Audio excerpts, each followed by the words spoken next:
સર્વે ભાઈ બહેનોનું, વડીલોનું અમારી channel Gujarati Bible reading પર હું રમેશ અગારો હૃદયથી સ્વાગત કરીએ છીએ. અમારો એક નમ્ર પ્રયત્ન છે કે પિતા બાપના વચન આપણે રોજે રોજ વાંચીએ, સાંભળીએ અને પિતા બાપને માન મહિમાને ગૌરવ આપીએ.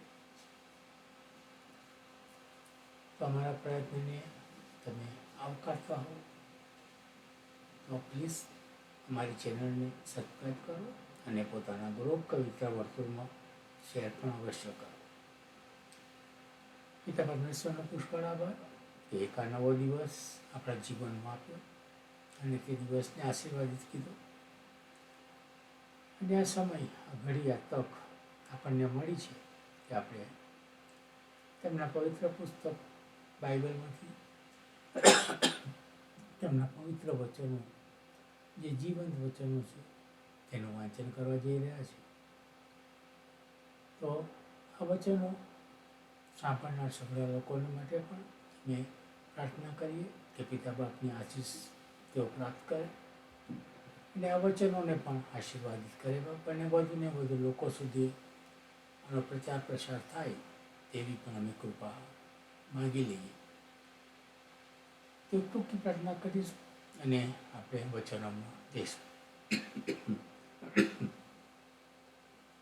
પવિત્ર પવિત્ર પવિત્ર સૈન્ય દેવ યહોવા, તમારો આભાર તો ઉપકાર માનીએ છીએ કે ગત દિવસોમાં તમે અમને સાચવા છે, સંભાળે છે, દોર્યા છે, ચલાવે છે, વાપર્યા છે. એ તમામ બાબતોને માટે અમે તમારો આભાર તો ઉપકાર માનીએ છીએ. શારીરિક તંદુરસ્તી બક્ષો છો એની માટે પણ તમારો આભાર તો ઉપકાર માનીએ છીએ. વિશેષ સમય ઘડી તક તમે અમને આપી કે અમે તમારા પવિત્ર વચનો, તમારા પવિત્ર પુસ્તક બાઇબલમાંથી વાંચી શકીએ. તેને માટે તમારો આભાર માનીએ છીએ. આ વચનોને આશીર્વાદિત કરજો બાપ.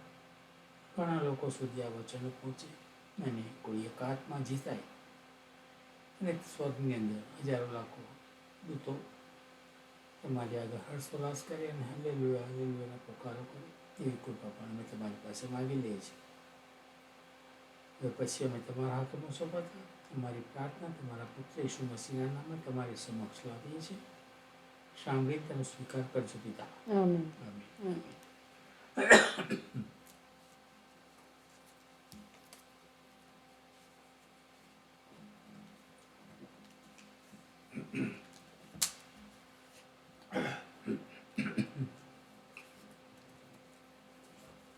પવિત્ર પુસ્તક બાઇબલ અને તેનું 12મું પુસ્તક બીજો રાજાઓ અને તેનો 21મો અધ્યાય. મનાસા રાજ કરવા લાગ્યો ત્યારે તે 12 વર્ષનો હતો. તેણે યરૂશાલેમમાં 55 વર્ષ રાજ કર્યું. તેની માનું નામ હેફસીબા હતું, જે મૂર્તિ પૂજકોને યહોવાએ ઇઝરાયલની આગળથી હાંકી કાઢ્યા હતા. તેઓના ધિક્કારપાત્ર કૃત્યો પ્રમાણે વર્તીને તેણે યહોવાની દ્રષ્ટિમાં જે ભૂંડું હતું તે કર્યું.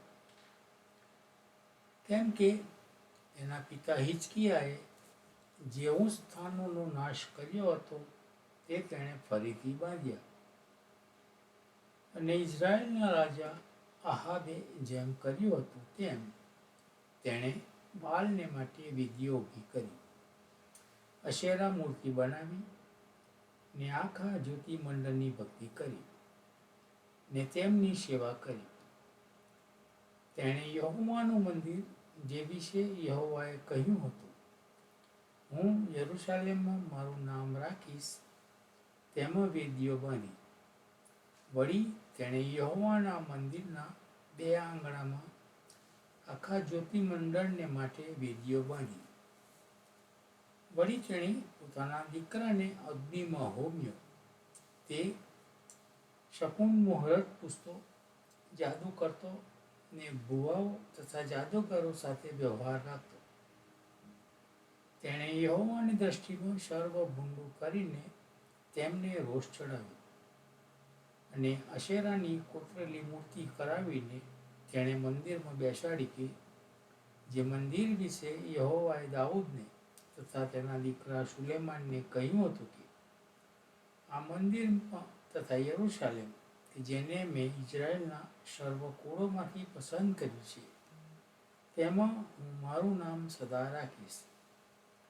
અને જે સર્વ આજ્ઞા મેં તેઓને આપી છે ને જે નિયમ શાસ્ત્ર મારા સેવક મૂસાએ તેમને ફરમાવ્યું, તે પ્રમાણે વર્તીને તેઓ તે પાળશે, તો જે દેશ મેં ઇઝરાયલના પિતૃઓને આપ્યો છે, તેમાંથી તેઓના પગને હું હવે પછી કદી રખડાવીશ નહીં.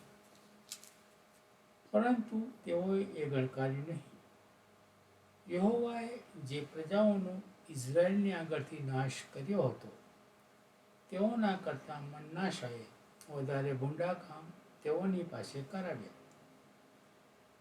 યહોવાએ પોતાના પ્રબોધકો દ્વારા કહ્યું, યહૂદિયાના રાજા મનાસાએ આ ધિક્કાર પાત્ર કામ કર્યા છે, તથા તેની અગાઉના અમોરીઓએ કર્યું હતું તે બધા કરતાં વધારે ભૂંડું તેણે કર્યું છે, ને યહૂદિયા પાસે પણ પોતાની મૂર્તિઓ વડે પાપ કરાવ્યું છે. તે માટે ઇઝરાયલને ઈશ્વર યહોવા એમ કહે છે કે, જો હું યરૂશાલેમ તથા યહૂદિયા પર એવી આપત્તિ લાવવાનો છું કે તે વિશે દરેક સાંભળનારના બંને કાન ઝણઝણશે. હું સમરૂમની માપદોરી તથા આહાબના ઘરનો ઓળંબો યરૂશાલેમ પર લંબાવીશ, અને જેમ કોઈ માણસ થાળી લૂછે તેમ હું યરૂશાલેમને લૂછી નાખીશ, ને તેને લૂછીને ઊંધું વાળીશ. મારા વારસાના બચી રહેલા ભાગને હું તજી દઈને તેમને તેમના શત્રુઓના હાથમાં સોંપીશ. તેઓ તેઓના સર્વ શત્રુઓનો ભક્ષ તથા લૂંટ થઈ પડશે, કેમ કે તેઓએ મારી દ્રષ્ટિમાં જે ભૂંડું હતું તે કર્યું છે, ને તેઓના પિતૃઓ મિસરમાંથી નીકળ્યા તે દિવસથી આજ સુધી તેઓ મને રોષ ચડાવતા આવ્યા છે. વળી મનાસાએ યહોવાની દ્રષ્ટિમાં જે ભૂંડું હતું તે કરીને પોતાના પાપ વડે યહૂદિયા પાસે પાપ કરાવ્યું. તે ઉપરાંત તેણે એટલું બધું નિરપરાધી રથમાં વહેવડાવ્યું કે જેથી યરૂશાલેમ છેક છેડાથી તે બીજા છેડા સુધી ભરાઈ ગયું. હવે મનાસાના બાકીના કૃત્યો, તેણે જે કર્યું તે સર્વ, ને તેનું કરેલું પાપ એ યહૂદિયાના રાજાઓના કાળ વૃત્તાંતના પુસ્તકમાં લખેલા નથી શું? અને મનાસા પોતાના પિતૃઓ સાથે ઊંઘી ગયો. તેણે પોતાના ઘરની વાડીમાં એટલે ઉજ્જાની વાડીમાં દફનાવવામાં આવ્યો, અને તેના દીકરા આમોને તેની જગ્યાએ રાજ કર્યું. આમોન રાજ કરવા લાગ્યો ત્યારે તે 22 વર્ષનો હતો. તેણે 2 વર્ષ યરૂશાલેમમાં રાજ કર્યું. તેની માનું નામ મશુલેમેથ હતું. તે યોટબાના હારૂસની દીકરી હતી. જેમ તેના પિતા મનાસાએ કર્યું હતું, તેમ આમોને યહોવાની દ્રષ્ટિમાં જે ભૂંડું હતું તે કર્યું.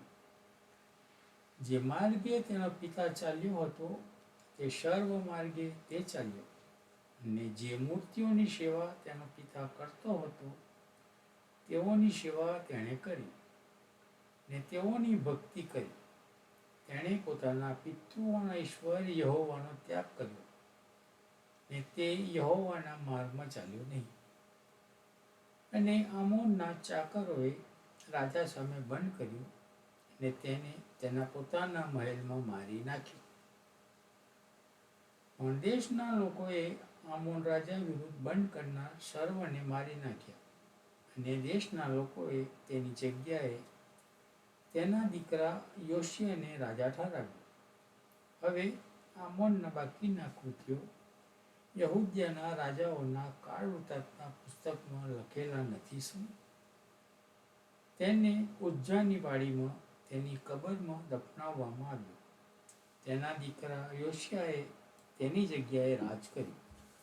પ્રભુ આ વાંચેલા વચનોને આશીર્વાદિત કરો. અને સમજવાના માટે જ્ઞાન બુદ્ધિને દાપણ પૂરા પાડવા. પ્રાર્થના કરીએ. હે પરમપિતા પરમેશ્વર, રાજાઓના રાજા અને પ્રભુઓના પ્રભુ, આકાશ જેનું રાજ્ય છે અને પૃથ્વી જેનું પાયસ્થાન, એવા મારા મહાન અને સનાતન પરમેશ્વર પિતા, અમે તમારો આભાર માનીએ છીએ બાપ કે તમે આ સુંદર દિવસ અમારા જીવનમાં પૂરો પાડ્યો. એના માટે અમે તમારો પુષ્કળ આભાર માનીએ છીએ. હા પ્રભુ, તમે દયાળુ પ્રભુ છો. તમે અમને ખૂબ જ પ્રેમ કરો છો અને તમે તમારા એકના એક દીકરાને તમે અમારા માટે મોકલી આપ્યા. એવા મહાન પ્રેમને માટે પણ અમે તમારો પુષ્કળ આભાર માનીએ છીએ બાપ. ત્યારે પ્રભુ પિતા, જે વચનો વાંચવામાં આવ્યા એ વચનો પર તમારા પુષ્કળ આશીષ અને તમારી કૃપા આપજો. વચનો વાંચવામાં સહાયને મદદ કરી એના માટે પણ અમે તમારો પુષ્કળ આભાર માનીએ છીએ બાપ. જે વચનો તમારા બાળકો સાંભળે છે પ્રભુ, એ દરેકના હૃદયમાં તમે વાત અને વ્યવહાર કરજો પ્રભુ. એમનું હૃદય તમે વલોવજો પ્રભુ, અને કોક આત્મા તમારી ગમ ફરે એવું તમે થવા દેજો. જે લોકો બીમાર છે એ સર્વને પ્રભુ અમે તમારી પાસે લાવીએ છીએ. ઘણા દવાખાનામાં હશે, ઘણા પથારીમાં હશે, ત્યારે પ્રભુ પિતા, એ સર્વને બાપ તમારો નિરોગી, ઘાયલ અને તંદુરસ્ત હાથનો સ્પર્શ કરો અને સાજાપણું આપો પ્રભુ. જે લોકો હોસ્પિટલમાં છે ત્યારે બાપ ડૉક્ટરોના હાથ તમે બનો અને દવાઓ અને ઇન્જેક્શનને પણ તમે આશીર્વાદિત કરો. જે લોકોના ઓપરેશનો કરવામાં આવ્યા છે પ્રભુ અને કરવાના છે, ત્યારે એમને પણ પ્રભુ તમે એમના રૂજો અને એમને પ્રભુ જલ્દીથી સાજાપણું મળે એવું તમે થવા દેજો. હા બાપ, અમે શું માગ્યા કાંક માગ્યા કલ્પ્યા આગળ તમે સગળું જાણો છો, પૂરું પાડો છો. એના માટે પણ અમે તમારો પુષ્કળ આભાર માનીએ છીએ.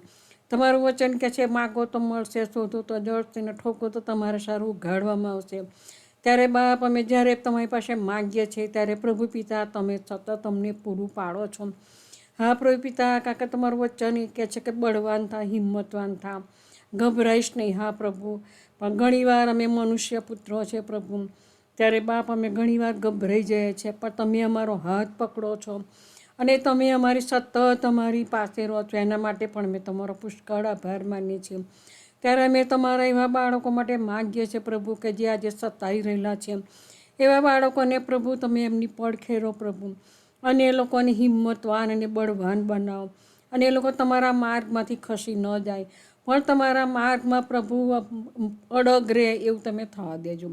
શૈતાન અને શૈતાનિક વાનાઓથી પ્રભુ તમે તેઓનું સતત રક્ષણ કરજો પ્રભુ.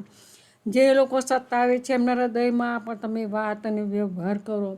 એ લોકો પ્રભુ નમે અને તમારી આગળ ઘૂંટણે પડે પ્રભુ, અને પોતાના પાપોની ક્ષમા માગે, અને તમે તેઓને ક્ષમા કરો અને તમારા પ્યારા બાળકો બને એવું તમે થવા દેજો. જ્યાં જ્યાં લડાઈ છે, તોફાન છે, વરસાદ છે, ઘણું બધું નુકસાન થઈ રહ્યું છે, ધરતીકંપ થાય છે પ્રભુ, ત્યારે બાપ આ તો તમારા વચનો જે તમે અમને આપ્યા છે પ્રભુ, એ વચનો આજે પૂરા થઈ રહ્યા છે. એના માટે પણ અમે તમારો પુષ્કળ આભાર માનીએ છીએ. ત્યારે બાપ આ તો તમારા આવવાની નિશાનીઓ છે પ્રભુ, ત્યારે બાપ અમે હર હંમેશ પ્રભુ અમે સતત પ્રાર્થના કરીને જાગતા રહીએ કે અમે પરીક્ષણમાં ન પડીએ, અને તમે આવો ત્યારે અમે તમને મળવાને તૈયાર રહીએ. એ માટે પ્રભુ તમે અમારી સહાય અને મદદ કરજો પ્રભુ. અમે પ્રભુ પિતા તમારા હાથોમાં સોંપાઈએ છીએ. અમારા અમેરિકા દેશને પણ તમારા આશીષ અને તમારી કૃપાથી ભરજો. જે ઘરમાં મરણે પ્રવેશ કર્યો હોય એ દુઃખિત પરિવારને પણ તમે તમારો આત્મિક દિલાસો પૂરો પાડજો. તમારા સંતો સેવકોના મુખની વાણી તમે થજો, એ દ્વારા અનેક આત્માઓ તમારી ગમ ફરે એવું તમે થવા દેજો. જ્યારે રવિવારથી પ્રભુ પિતા દુઃખ સપ્તાહની મિટિંગો ચાલુ થનાર છે બાપ, ત્યારે મિટિંગોને પણ તમારા આશીષ અને તમારી કૃપા આપો.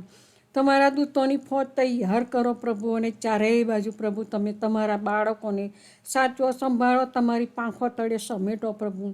એ તો પછી અમે ખાસ પ્રાર્થના કરીએ છીએ. જે વક્તાઓ બોલનાર છે પ્રભુ, એમની સતત તમે જોડે રહેજો, અને એ દ્વારા અનેક આત્માઓ તમારી ગમ ફરે એવું તમે થવા દેજો.